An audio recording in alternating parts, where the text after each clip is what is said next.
नमस्कार, मैं हुसैन रिजवी। नमस्कार, बहुत स्वागत है आपका। आपके साथ मैं हूं ज्योत्सना पाटिल। सुबह के 9 बजे हैं और हम आपके लिए लेकर आए हैं सुबह 9 बजे की 9 बड़ी खबर। आज हम आपको दिखाएंगे राम के नाम पर निकल रही रैली पर कहां बरसे पत्थर। मध्य प्रदेश के मुख्यमंत्री ने किसे दी जमीन में जिंदा गाड़ देने की धमकी। और जम्मू कश्मीर को आज प्रधानमंत्री नरेंद्र मोदी कौन सा न्यू ईयर गिफ्ट देंगे।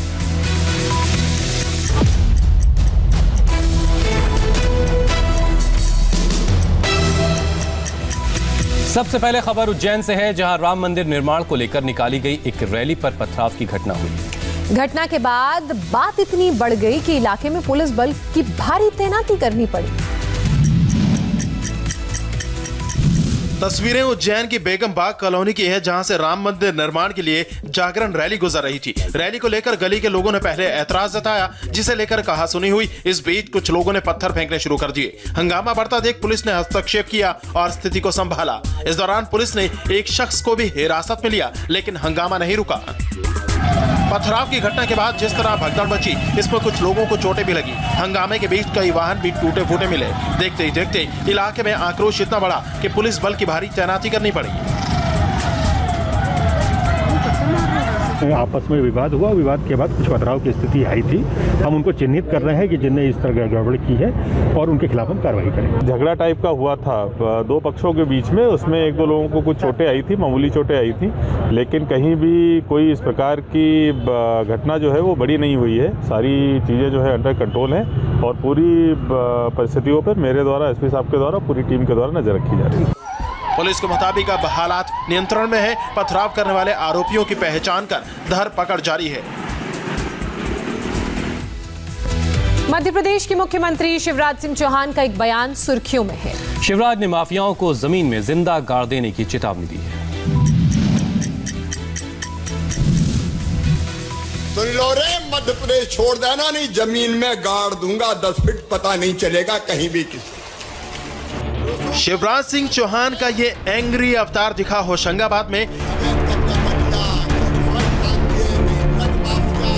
बाबई में प्रधानमंत्री किसान सम्मान निधि का कार्यक्रम था। मंच से ही मुख्यमंत्री ने माफियाओं को चेतावनी दे डाली। आजकल अपन खतरनाक मूड में है। गड़बड़ करने वालों को छोड़ेंगे फोड़ेंगे नहीं, फार्म में है मामा भी। और तो एक तरफ माफियाओं के खिलाफ अभियान चल रहा है। मसल पावर का, रसूख का इस्तेमाल करके कहीं अवैध कब्जा कर लिया, कहीं भवन तान दिए, कहीं ड्रग माफिया। सुन लो रे, मध्य प्रदेश छोड़ देना, नहीं जमीन में गाड़ दूंगा 10 फीट, पता नहीं चलेगा कहीं भी किसी।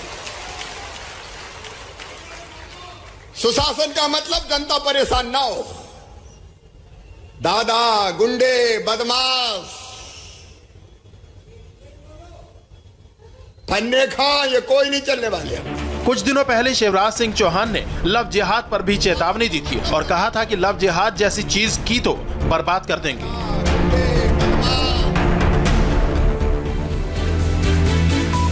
शांतिपूर्ण धरना प्रदर्शन के साथ शुरू हुआ किसान आंदोलन कल हिंसक हो गया। पंजाब और उत्तराखंड से उग्र आंदोलन की हैरान कर देने वाली तस्वीरें सामने आई हैं। ये 3 तस्वीरें इस बात की गवाह हैं कि किसान आंदोलन अब हिंसक होने लगा है। पंजाब से लेकर उत्तराखंड तक आंदोलन के बहाने हिंसा होने लगी है। उत्तराखंड के सितारगंज, बाजपुर और पंजाब के भटिंडा से ऐसी ही तस्वीरें आई हैं जो रोंगटे खड़े कर देने वाली हैं। उत्तराखंड के सितारगंज में एक सब इंस्पेक्टर ने दिल्ली की तरफ निकले किसानों को रोकने का प्रयास किया तो उसे कुचलने की कोशिश की गई। मौके पर मौजूद दूसरे पुलिस वालों ने बड़ी मुश्किल से सब इंस्पेक्टर की जान बचाई। सितारगंज जैसे हालात उत्तराखंड के बाजपुर में भी नजर आए। दिल्ली कूच कर रहे किसानों को रोकने की कोशिश की गई तो उन्होंने बैरिकेडिंग पर ट्रैक्टर चढ़ा दिया और पुलिस वालों की जान खतरे में पड़ गई। पंजाब के भटिंडा में भी प्रदर्शनकारी किसान बेकाबू हो गए। ऐसी भगदड़ मची कि सड़क पर लगे बैरिकेड्स गिरने लगे और एक पुलिस वाले की जान पर बन आई। किसानों की भीड़ हिंसक हो रही है, लेकिन इनके नेता हिंसा को जायज ठहराने में लग गए हैं। उनको रोका ही क्यों? वो तो अपने दिल्ली आ रहे थे। क्या वो किसान चोर है? उसने डकैती करी है, कोई बैंक लूटा है, क्यों रोका जा रहा उसको? जो रोज रोकते हैं, डंडे मारते हैं, आंसू गैस चलाते हैं और फिर जब किसान आगे से रिटेलिएट करता है फिर उसके विजुअल दिखाते हैं। जो किसान यहाँ पर आ रहा है उसको आने दो। हमारी स्टेट सरकार से अभी लड़ाई नहीं है, हमारी भारत सरकार से कुछ मसलों पे हमारे मामले चल रहे, बातचीत हो जाएगी, समाधान हो जाएगा। सरकार पर दबाव बनाने के लिए उत्तराखंड, राजस्थान के साथ साथ अमृतसर से किसानों का एक जत्था दिल्ली की तरफ कूच कर गया है। हालात आज भी हिंसक हो सकते हैं, लिहाजा दिल्ली के गाजीपुर और सिंघू बॉर्डर पर सुरक्षा कड़ी कर दी गई है। कृषि कानून के खिलाफ चल रहे किसान आंदोलन का आज 1 महीना पूरा हो गया। सरकार ने एक बार फिर वार्ता के लिए बुलाया है, जिस पर आज किसान चर्चा करेंगे। किसान आंदोलन के 30 दिन पूरे हो गए, लेकिन समाधान नहीं निकला। आज किसान संगठनों की एक अहम बैठक होने वाली है, जिसमें इस बात पर चर्चा होगी कि सरकार से बातचीत की जाए या नहीं। साथ ही किसान अपने अगले एजेंडे पर भी विचार विमर्श करेंगे। किसानों से बातचीत के लिए तैयार सरकार 5 दिन में किसान संगठनों को 2 बार चिट्ठी भेजकर न्योता भेज चुकी है।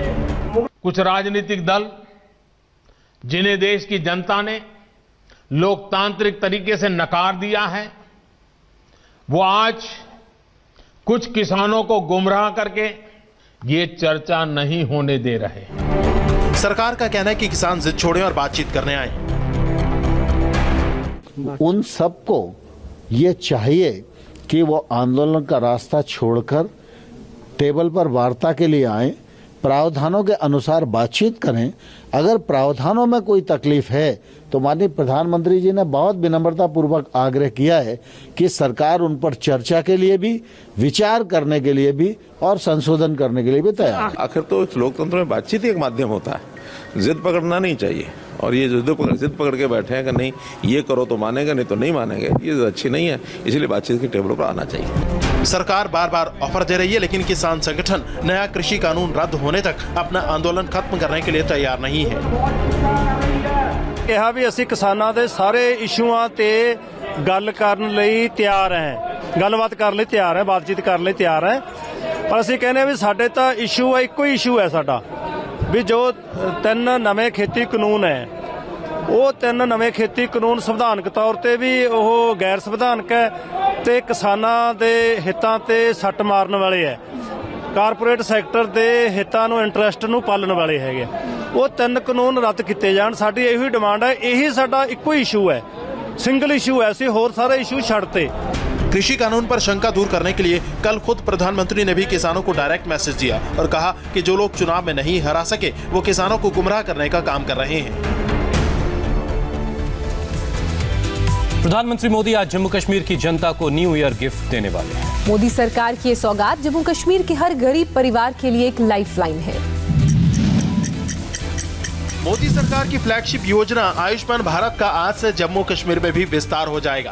प्रधानमंत्री मोदी दोपहर 12 बजे वीडियो कॉन्फ्रेंसिंग के जरिए योजना को लॉन्च करेंगे और जम्मू कश्मीर की जनता भी स्वास्थ्य बीमा के दायरे में आ जाएगी।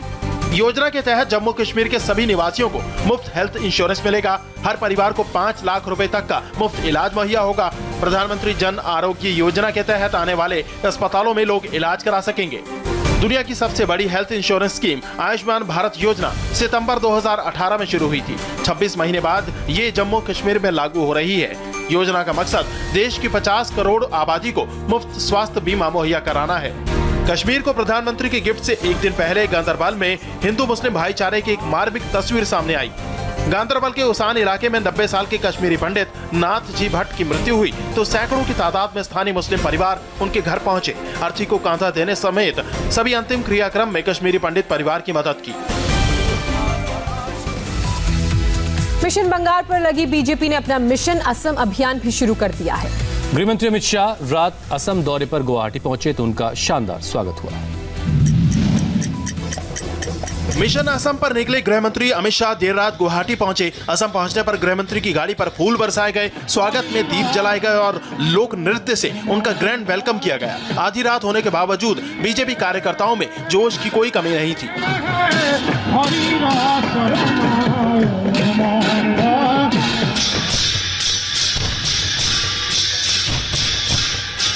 अमित शाह 2 दिन के नॉर्थ ईस्ट दौरे पर आए हैं। 26 और 27 दिसंबर को असम और मणिपुर में उनके कई कार्यक्रम हैं। आज गुवाहाटी में वो 8,000 नामघरों यानी वैष्णवों के मठों को वित्तीय अनुदान देंगे, एक सांस्कृतिक और पर्यटन स्थल की आधारशिला रखेंगे, गुवाहाटी में एक नए मेडिकल कॉलेज का शिलान्यास करेंगे और असम में 9 लॉ कॉलेज की आधारशिला भी रखेंगे। 27 दिसंबर को अमित शाह इम्फाल में रहेंगे, जहां वो एक मेडिकल कॉलेज, एक IIT, सरकारी गेस्ट हाउस, राज्य पुलिस हेडक्वार्टर जैसे भवनों का शिलान्यास करेंगे। असम में अप्रैल मई महीने में चुनाव होने हैं। बीजेपी ने बंगाल के साथ साथ एक बार फिर असम का चुनाव जीतने के लिए एड़ी चोटी का जोर लगा दिया है।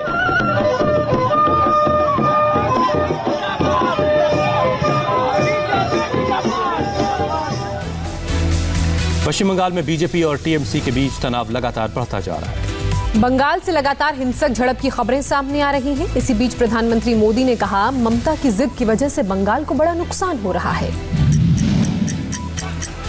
सियासी खींचतान में सुलग रहा है पश्चिम बंगाल, जिसका खामियाजा भुगत रही है जनता और बंगाल के किसान। बंगाल की सरकार अपने राजनीतिक कारणों से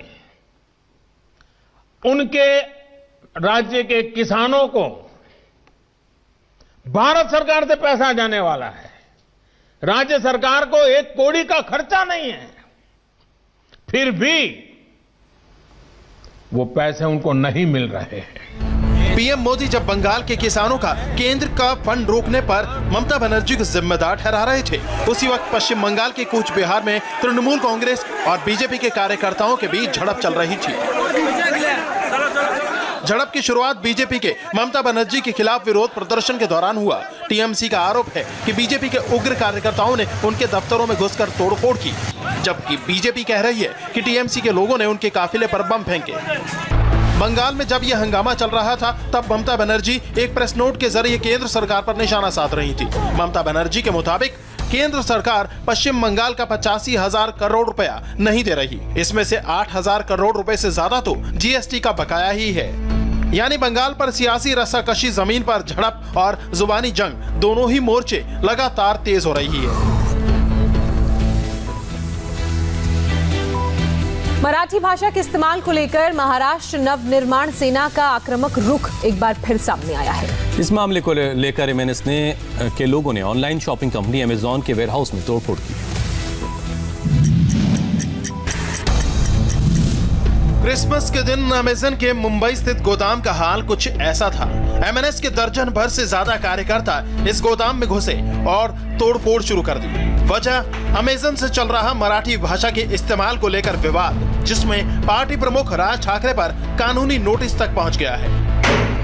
अमेजॉन का एक ये गोडाउन है साकी विहार रोड पर, जहां पर ये तोड़फोड़ की गई है। इस तरह से जो लैपटॉप है उन्हें तोड़ते हुए कार्यकर्ता दिखाई दे रहे थे। एक ये लैपटॉप है, दूसरा ये है, तो ये 2 लैपटॉप और एक स्पीकर ऐसा तोड़ा गया है यहाँ पे। दूसरे गोडाउन में भी काफ़ी तोड़फोड़ की गई है। वीडियो में साफ तौर पर दिख रहा है कि MNS के कार्यकर्ता कह रहे हैं कि राज ठाकरे को जो 5 तारीख को कोर्ट ने नोटिस इशू किया है कोर्ट में तलब होने के लिए, वो करने की जरूरत नहीं थी। MNS कार्यकर्ताओं ने अमेजन के 2 गोदामों पर हमला किया। MNS की मांग है कि ऑनलाइन शॉपिंग वाली कंपनियां बिजनेस में मराठी भाषा का भी विकल्प दें। इसे फ्लिपकार्ट जैसी कुछ कंपनियों ने तो मान लिया, लेकिन अमेजन ने इसके खिलाफ कोर्ट केस कर दिया, जिसमें राज ठाकरे की पेशी के लिए 5 जनवरी को नोटिस आ चुका है। MNS कार्यकर्ता इसी बात पर भड़के हुए हैं। ये ऑफिस बंद होने वाला है 31 को, तो तभी MNS के 7-8 कार्यकर्ता यहाँ पे आ गए और उन्होंने ये पूछा कि यहाँ पे अमेजन का काम चलता है क्या। हमने हाँ बोलने के बाद उन्होंने कुछ यहाँ पे हमारे लैपटॉप तोड़े हैं, कुछ टेबल वेबल के ऊपर उन्होंने लाठी चार्ज किया। तोड़फोड़ का वीडियो सामने आने के बाद पुलिस इसमें शामिल लोगों की तलाश कर रही है। पटना में संपत्ति विवाद को लेकर एक परिवार के बीच गोलीबारी की घटना हुई है। इस घटना में एक शख्स को गोली लगी, जिसे गंभीर हालत में अस्पताल में भर्ती कराया गया। पटना के जालान परिवार के बीच जायदाद को लेकर झगड़ा तो बरसों पुराना है, मगर इन 3 तस्वीरों के साथ कहासुनी खूनी संघर्ष में बदल गई है। जालान परिवार में ये झगड़ा 2 भाइयों रवि जालान और मनोहर जालान के बीच चल रहा है, जिसमें आरोपों के मुताबिक गुरुवार को झड़प की शुरुआत रवि जालान की तरफ से हुई। झड़प में जिस शख्स को गोली लगी वो मनोहर जालान के घर के बाहर हमला करता दिख रहा है। ये रवि जालान का मैनेजर है, जो गोली लगने के बाद गंभीर रूप से अस्पताल में भर्ती है। रवि जालान जी अभी बाहर गए हुए थे। रवि जालान जी का सारा ताला तोड़कर और अंदर से करोड़ों रुपए का बहुमूल्य सामान सब लूट लिया। घटना में रवि जालान के कर्मचारी को गोली लगी है तो मनोहर जालान के भाई का हाथ टूट गया है। मनोहर जालान पर फायरिंग करने का भी आरोप है। तो वहाँ पर झमेला हो रहा था, अच्छा मारपीट हो रहा था, तो मालूम है मेरी बेटी को मार रहा गए, फायर कर दी। घटना के बाद पुलिस में दर्ज केस में दोनों भाइयों ने एक दूसरे को आरोपी बनाया है। दोनों के बीच झगड़े को लेकर पहले से भी केस दर्ज है, लेकिन हिंसक संघर्ष के बाद पुलिस ने एक्शन तेज कर दिया है। और फिलहाल वक्त एक छोटे से ब्रेक का है। ब्रेक के बाद देखिए जम्मू में कैसे हुआ टेरर मॉड्यूल का भंडाफोड़।